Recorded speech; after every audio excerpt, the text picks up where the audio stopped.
অবাধ্য হৃদয় লেখিকা নুরিয়া ইসলাম পর্ব 18। Dinner date.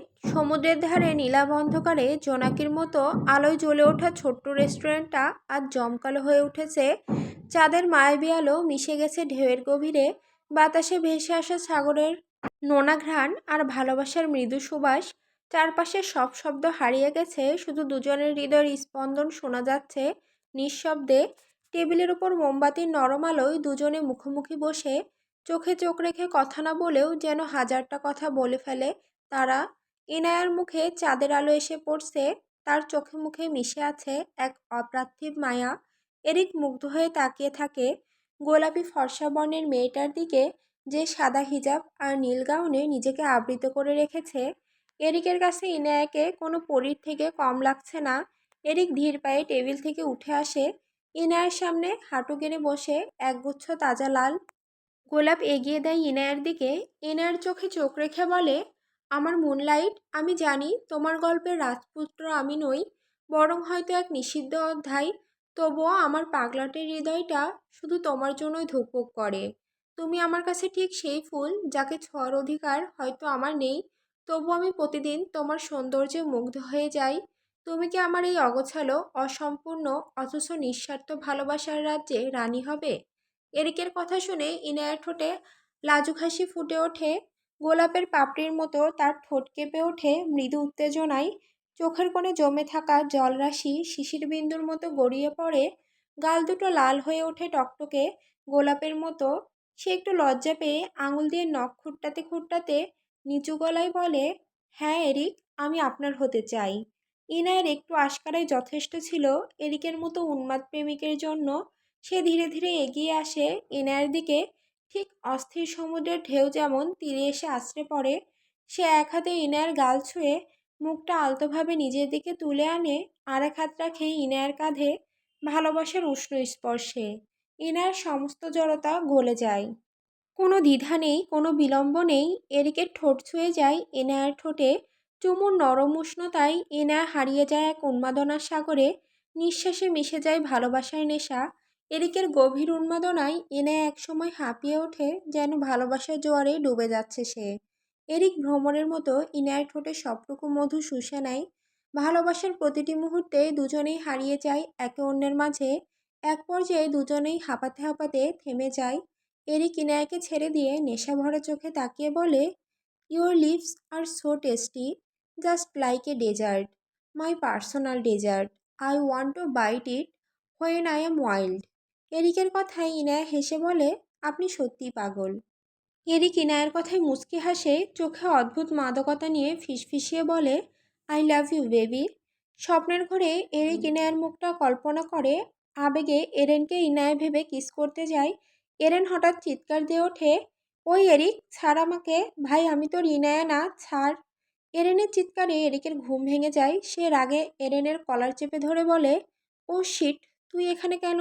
আমার মুনলাইট কই? এরেন নিজের কলার এরিকের কাছ থেকে ছাড়িয়ে নিয়ে বলে, শালা হিটলার, স্যার বলছি, তোর মুনলাইট তোর স্বপ্নেই আছে।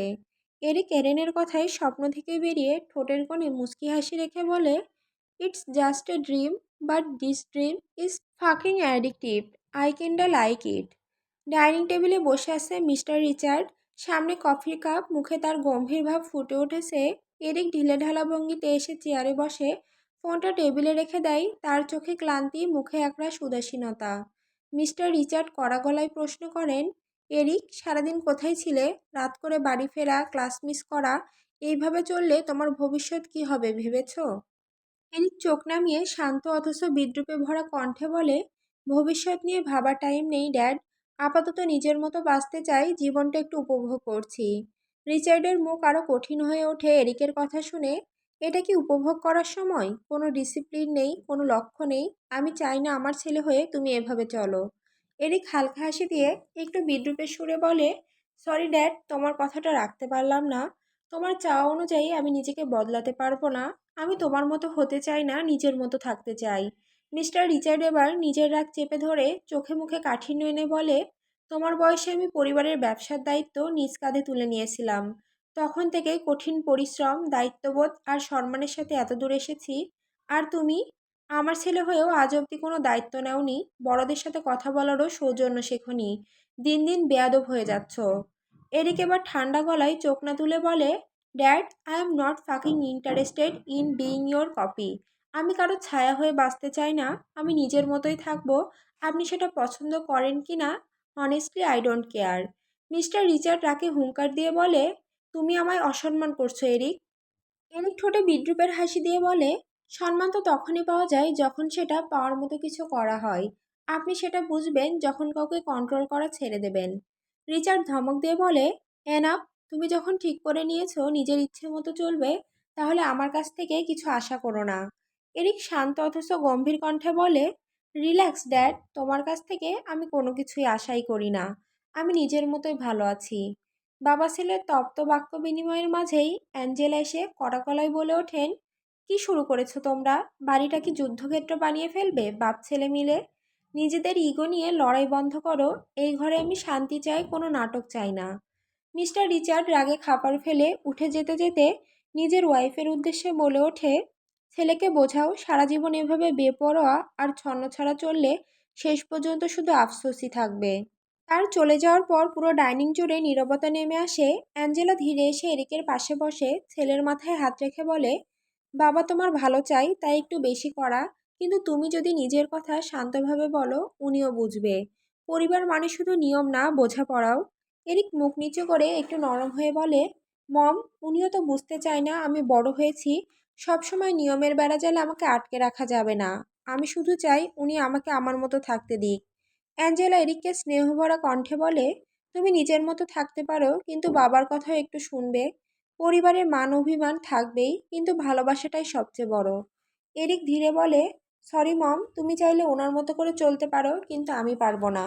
বলে এরিক খাবার ফেলে উঠে যায়। এরিক চলে যেতেই অ্যাঞ্জেলা একটা দীর্ঘশ্বাস ফেলে বলে, বাপ ছেলে একই রকম জেদি, কাউকে বোঝানো যায় না। বিকেলের নরম আলো লাইব্রেরির জানালার ফাঁক গলে ঘরে ছড়িয়ে পড়েছে। মাঝের টেবিলে বসে আছে সোফিয়া, এক হাতে ব্লুবেরি মাফিন চিবোচ্ছে, আর এক হাতে পুরনো দার্শনিকদের বইয়ের পাতা উল্টাচ্ছে। তার হালকা ব্রাউন কালি চুলে আলো পড়ে সোনালি ঝিলিক ছড়িয়ে যাচ্ছে। বুক শেলফের পাশে দাঁড়িয়ে আদিল এক হাতে বই আর এক হাতে চশমার ফ্রেম ঠিক করছে, কিন্তু তার দৃষ্টি আটকে আছে সোফিয়ার মুখে। মনে মনে বারবার ভাবছে, কেউ এতটা মায়াবী কিভাবে হতে পারে। হঠাৎ আনমনে বুক সেলফের একটা বইয়ের দিকে হাত বাড়ায় আদিল, আর ঠিক তখনই টান অনুভব করে বইটাই। তাকিয়ে দেখে জুলি বইটার অপর প্রান্তে ধরে আছে, তার দিকে কেমন রাগী দৃষ্টিতে তাকিয়ে রয়েছে। জুলির এই রকম দৃষ্টি দেখে আদিল মনে মনে বলে ওঠে, এই মেয়ের সমস্যাটা কি, সবসময় মুখ গম্ভীর করে থাকে কেন? জুলির বলা কথায় আদিল নিজের ভাবনা থেকে বেরিয়ে আসে, এই বইটা আমার লাগবে, তুমি অন্যটা নাও। আদিল হালকা হাসি দিয়ে বলে, এত বই থাকতে আপনার এইটাই কেন দরকার ম্যাডাম? আপনি অন্যটা নিন। জুলি দাঁত কটমট করে বলে, আমি তোমার সিনিয়র, এটা ভুলে যেও না। বইটা আমার দরকার, দিয়ে দাও। আদিল কড়া গলায় বলে, সিনিয়র হলে কি বইয়ের উপর মালিকানা চলে আসে নাকি? লাইব্রেরি তো সবার। জুলি বিরক্ত হয়ে বলে, এই বইটা আমার প্রেজেন্টেশনের জন্য দরকার। আদিল বলে, প্রেজেন্টেশন তো আমারও আছে, বইটা ভাগাভাগি করে নেওয়া যায় না? জুলি তাচ্ছিল্যের হাসি দিয়ে বলে, অসম্ভব, আমি কারোর সাথে কিছু শেয়ার করি না। জুলির এরকম অ্যারোগেন্ট কথা শুনে আদিল বলে, সরি ম্যাডাম, তাহলে আমিও বইটা দিতে পারবো না। তুমি কিন্তু আমার সাথে বেয়াদবি করছো, সিনিয়রদের সম্মান করতে শেখো, বুঝেছো? আদিল চশমা ঠিক করতে করতে মজা করে বলে, সম্মান তো দিচ্ছি, তাই তো ভাগাভাগির অফার দিলাম, কিন্তু আপনি তো বেশ অ্যারোগেন্ট। জুলির আগে ফুঁসতে ফুঁসতে বলে, হাউ ডেয়ার ইউ, তুমি আমায় অ্যারোগেন্ট বললে? স্টে অ্যাওয়ে কিড, আমার সাথে লাগতে এলে ফল কিন্তু ভালো হবে না। আদিল হাসতে হাসতে বলে, আমি আপনাকে ভয় পাই না ম্যাডাম। তাদের এই ঝগড়ার মাঝে সোফিয়া টেবিল থেকে উঠে এসে নিজের বইটা জুলিকে বাড়িয়ে দেয়। মিস জুলি, আপনি এই বইটা নিন। জুলি বইটা নিয়ে সোফিয়াকে ধন্যবাদ জানিয়ে চলে যায়। জুলি চলে যেতেই সোফিয়া আদিলকে সাবধান করে বলে, ওনার থেকে একটু দূরে থেকো আদিল, উনি কিন্তু এরিকের গ্যাংয়ের মেম্বার, অনেক রাগী মেয়ে। সোফিয়ার কথায় আদিল কিছুক্ষণ চুপ থেকে মাথা নেড়ে সম্মতি জানায়। এরিক শ্যাডো রাইডারটার ওপর আতশোয়া হয়ে রয়েছে। বিকেলের আলো তার চোখে এসে লাগছে। সে বিরক্তিতে ভ্রু কুঁচকে নেয়। তখনই তার সামনে ক্লেরা নামের একটা মেয়ে এসে বলে, এরিক, তুমি যে কাজটা করতে বলেছিলে আমি করেছি। এরিক বাঁকা হেসে বলে, গুড জব ক্লেরা। বলেই এক ভ্রু উঁচু করে জিজ্ঞেস করে, তা কি জানতে পারলে? ক্লেরা একটু সংকোচ করে বলে, আসলে তুমি যেটা ভাবছো ঠিক তা নয়। আদিল আসলে ইনায়ের কাজিন। ক্লেয়ার কথা শুনে এরিক ঠোঁটের কোণে সেই চেনা বাঁকা হাসি রেখে ধীরে বলে, ও কাজিন, ভাগ্য ভালো ছেলেটার এই এরিক অ্যাসফোর্ডের হাত থেকে আজ বেঁচে গেল। আমি তো ভেবেছিলাম ওর জন্য স্পেশাল সারপ্রাইজ রাখবো। কথাটি বলেই এরিকের ঠোঁটে ডেভিল হাসি ফুটে ওঠে। সে হাত মুষ্টিবদ্ধ করে বলে, আমার মুনলাইটের আশেপাশে কাউকে দেখলে তাকে এই পৃথিবী থেকে সরিয়ে দিতে আমার 2 সেকেন্ডও লাগবে না।